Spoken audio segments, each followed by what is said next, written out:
আপনি কি জানেন আপনার প্রতিনিয়ত স্কিন কেয়ারের রুটিনে যে কসমেটিক্স প্রোডাক্টগুলো আছে তার মধ্যে ১৩,০০০-এরও বেশি রাসায়নিক পদার্থ মিশ্রিত রয়েছে।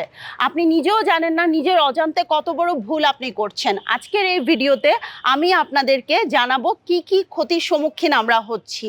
এমন এমন স্কিন প্রোডাক্টে এমন প্রোডাক্ট কিছু উপাদান মিশ্রিত আছে যেটা আমাদের স্কিনকে একদম ক্ষতির সম্মুখীন তো করছেই, আমরা নিজের অজান্তে কিন্তু মৃত্যুর খুব কাছাকাছি চলে যাচ্ছি। তার মধ্যে ক্ষতিকারক উপাদানগুলিকে আমি যদি একটু বিশ্লেষণ করতে চাই, একটু কাছ থেকে আপনাদের সামনে তুলে ধরতে চাই, প্রথমটাই হচ্ছে আমাদের প্যারাবেন, যেটা আমরা পেয়ে থাকি আমাদের ময়শ্চারাইজে, স্কিন স্ক্রাবে এবং ডিওডোরেন্টেও কিন্তু এটা দেখা মিলে।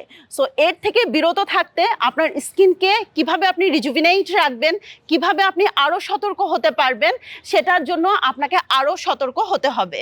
আসুন জেনে নেই প্যারাবেনটা কি।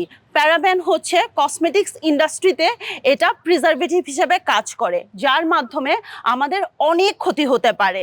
তার মধ্যে কিছু ক্ষতি শুনলে তো আপনি এখনই আঁতকে উঠবেন।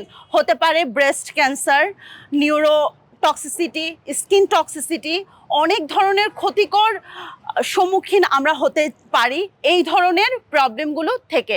সো আসুন আমরা এই প্রিজারভেটিভ যুক্ত কসমেটিক্সগুলো ব্যবহার থেকে বিরত রাখি নিজেকে। এরপরে রয়েছে হাইড্রোকুইনন, যেটা ফেয়ারনেস ক্রিমে দেখা মিলে।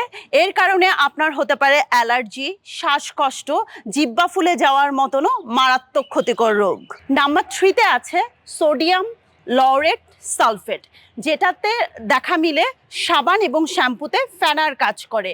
এই ক্ষতিকর উপাদানটি হতে পারে আপনার মৃত্যুর কারণও।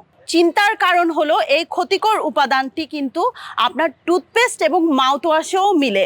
সো এই ক্ষতিকর উপাদানটি থেকে নিজেকে বিরত রাখি। লাস্টলি বলবো যে ক্ষতিকর উপাদানটির কথা, সেটি হচ্ছে প্যারাফেনিডেনিলেনিয়াম, যেটি আপনার স্কিনকে অনেক বেশি ক্ষতিকর উপাদানের সাথে পরিচয় করিয়ে দিচ্ছে। এটা আমরা লিপস্টিক, মাস্কারাতেও পেয়ে থাকি এবং হেয়ার কালারেও কিন্তু এটির দেখা মিলে।